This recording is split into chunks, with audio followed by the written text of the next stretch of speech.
This wasn't a set of vague suggestions. Section 12, the moral compass, sins, virtues, and confession. For the medieval Christian, life was a spiritual battlefield. The enemy was sin, and the goal was to navigate the dangers of earthly life without falling into its traps.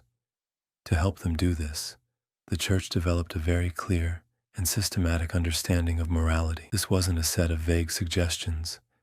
It was a detailed map of the human soul, outlining the major dangers and the paths to safety. At the core of this map were the 7 deadly sins. These were not just a list of bad things to do. They were seen as the 7 root vices, the capital sins from which all other, smaller sins grew. They were the big bosses of the underworld of temptation.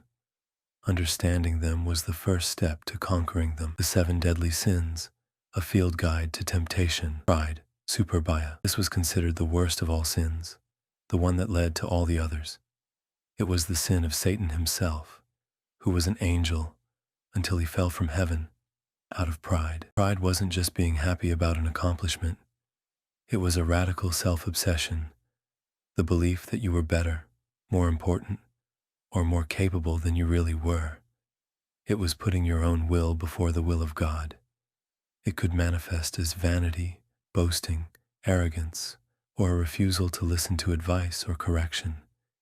It was seen as the fundamental enemy of a healthy spiritual life, because if you were full of yourself, there was no room for God. Greed, avaritia. This was the excessive, obsessive love of material wealth and possessions. It wasn't just about wanting things. It was about hoarding them, loving them for their own sake, and being unwilling to share them with those in need. Greed could lead to theft, corruption, and exploitation. One of the most serious forms of greed was usury, the practice of lending money and charging interest. This was strictly forbidden by the Church, which taught that it was a sin to profit from the misfortune of others. Lust, luxuria. This sin referred to impure thoughts and the desire for physical pleasure outside of its God-given context.